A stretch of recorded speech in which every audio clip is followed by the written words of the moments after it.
जो लोग मेरे इस चैनल पर नए हैं या फिर मेरे ये वीडियो किसी और सोशल मीडिया प्लेटफॉर्म पर देख रहे हैं, वो मेरा YouTube channel political Tamasha with doctor Arshi को सब्सक्राइब करके वहां पे लगी बेल आइकॉन को जरूर दबा दें, ताकि आपको हमारे आने वाले हर वीडियो की अपडेट्स एकदम टाइम पर मिलती रहे।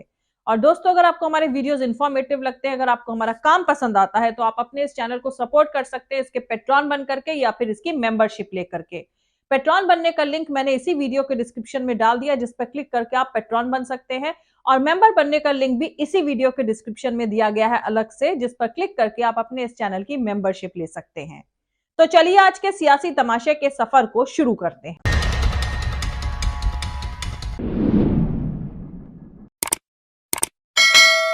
(1998) में इजराइल के प्रधानमंत्री यहूद बराक ने कहा था कि अगर मैं युवा फिलिस्तीनी होता तो कभी ना कभी किसी आतंकवादी ऑर्गेनाइजेशन में शामिल हो ही जाता और वहां से लड़ता।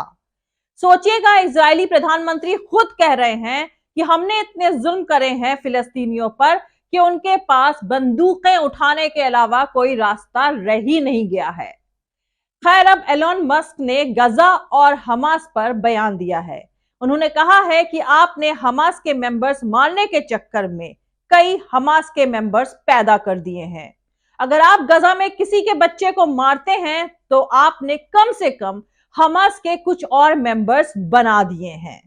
वैसे कुछ दिन पहले ही हमास के एक बयान में भी कहा गया था कि इजराइल से जंग लड़ने वाले मुजाहिदीन में तकरीबन 80% अनाथ हैं, जिनके घर वालों की हत्या इजराइल ने ही करी है। वैसे भी कहा जाता है कि आजादी बिना कुर्बानी दिए नहीं मिलती है। खुद भारत को आजाद होने में लाखों जिंदगियां गंवानी पड़ी थी और 200 साल लंबी लड़ाई लड़नी पड़ी थी। तमाम मुल्कों के नेताओं और लोगों का मानना है कि फिलिस्तीन आज जो कुर्बानी दे रहा है, यही उसे एक दिन इस्राइल से आजादी दिलाएगा। वहीं दूसरी तरफ हिजबुल्लाह ने इस्राइल से खुली जंग का ऐलान तो नहीं किया है, पर दोनों तरफ से गोलाबारी जारी है। 150 से ऊपर इजरायली डिफेंस फोर्स यानी IDF सैनिक मारे जा चुके हैं। अब हिजबुल्लाह लेबनान इजराइल बॉर्डर पर लगे इजरायली कम्युनिकेशन और वॉच टावर्स को तबाह कर रहा है।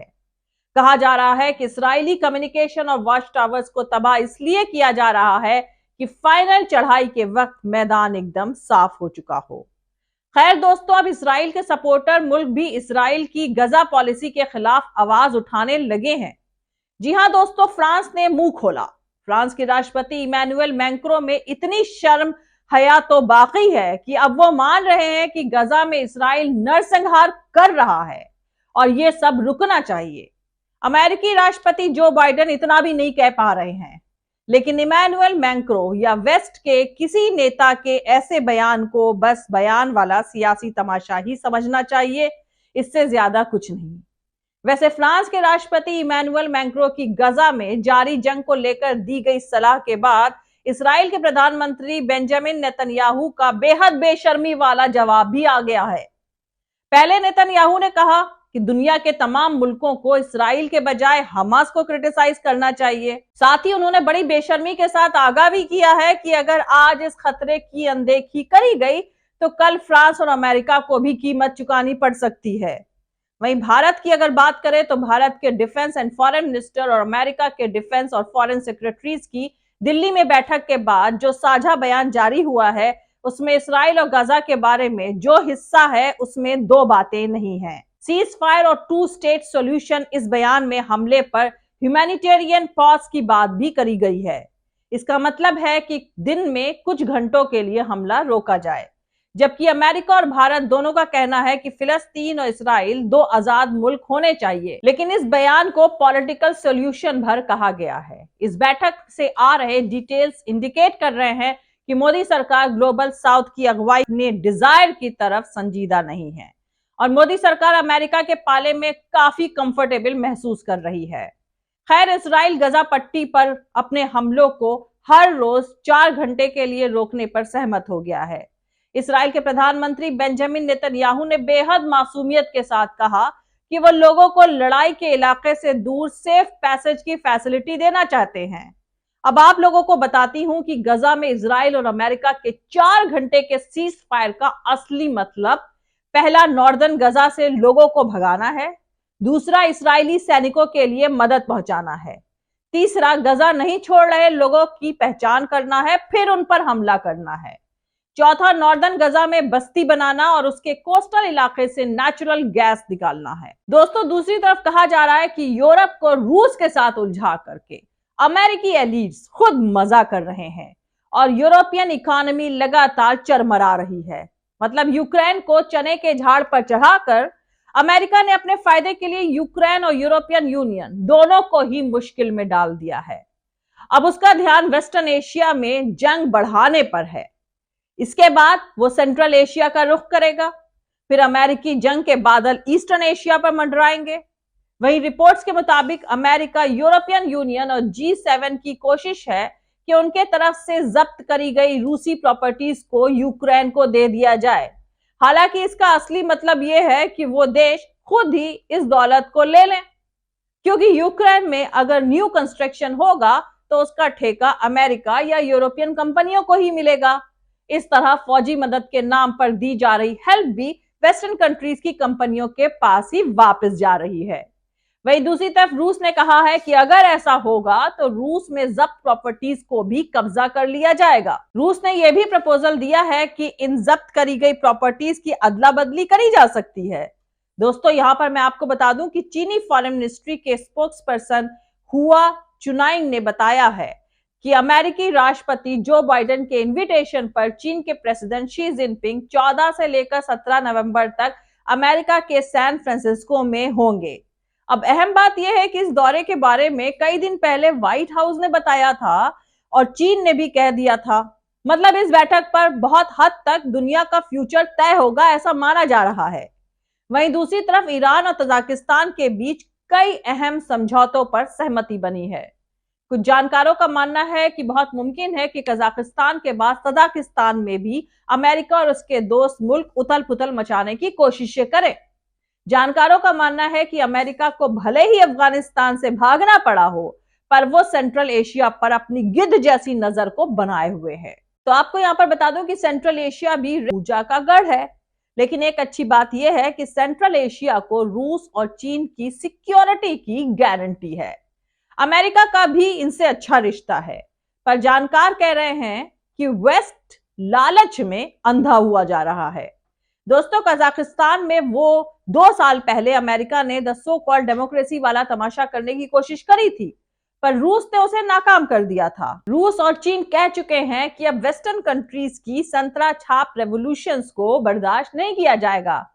खैर, अब तो अमेरिका के प्रेसिडेंट जो बाइडेन और चीनी प्रेसिडेंट शी जिनपिंग के बीच अगले हफ्ते सैन फ्रांसिस्को में मुलाकात होने जा रही है। जो बाइडेन एडमिनिस्ट्रेशन के मुताबिक ये मुलाकात 15 नवंबर को होगी। ये जो बाइडेन के प्रेसिडेंट बनने के बाद दोनों नेताओं के बीच दूसरी मुलाकात होगी। जो बाइडेन कारोबार और राइवलरी को लेकर असहमतियों यानी डिसएग्रीमेंट पर बात करने के अलावा चीन से गुजारिश कर सकते हैं कि वो ईरान पर अपने इन्फ्लुएंस का इस्तेमाल करे ताकि मिडिल ईस्ट में तनाव और ज्यादा ना बढ़े। दोस्तों, जो बाइडेन और शी जिनपिंग की यह मुलाकात Asia Pacific economic cooperation summit के दौरान होगी, जो अमेरिका के सैन फ्रांसिस्को में 11 से लेकर 17 नवंबर तक चलेगा। अमेरिकी ऑफिसर्स ने कहा कि इस दौरान इसराइल हमास जंग, ताइवान, यूक्रेन जंग और चुनावों में दखल देने जैसे कई मुद्दों पर चर्चा होगी। दोनों देशों के रिश्तों में इस साल की शुरुआत में तब तनाव आ गया था जब अमेरिका ने चीन पर उसकी हवाई सरहद में जासूसी करने वाले गुब्बारे को भेजने का इल्जाम लगाया था। इस गुब्बारे को अमेरिकी लड़ाकू विमान ने साउथ कैरोलिना के कोस्टल एरिया के पास निशाना बनाकर गिरा दिया था। वहीं माना जा रहा है कि चीन जिन मसलों पर चर्चा करना चाहेगा उसमें ताइवान सबसे ऊपर रह सकता है। ताइवान को चीन अपना हिस्सा बताता है और उसे अपने में मिलाना चाहता है।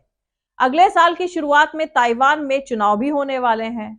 जो बाइडेन एडमिनिस्ट्रेशन ने कहा है कि शी जिनपिंग चाहेंगे कि उन्हें इस बात को लेकर और भरोसा जताया जाए कि अमेरिका ताइवान की आजादी के फेवर में नहीं है, जबकि जो बाइडेन ये चाहेंगे कि वो ताइवान के करीब करी जा रही चीनी फौज की एक्टिविटीज को लेकर अमेरिका की फिक्र को जाहिर करें। तो आपको बता दूं कि पिछले साल तब की स्पीकर नैन्सी पेलोसी ने ताइवान का दौरा किया था, जिससे नाराज होकर चीन ने अपनी फौज का अमेरिकी फौज से होने वाली बातचीत को खत्म कर दी थी। अमेरिकी ऑफिसर्स ने कहा है कि बाइडेन चाहते हैं कि इस बातचीत को फिर से शुरू किया जाए, मगर चीन इसके लिए तैयार नहीं दिख रहा है।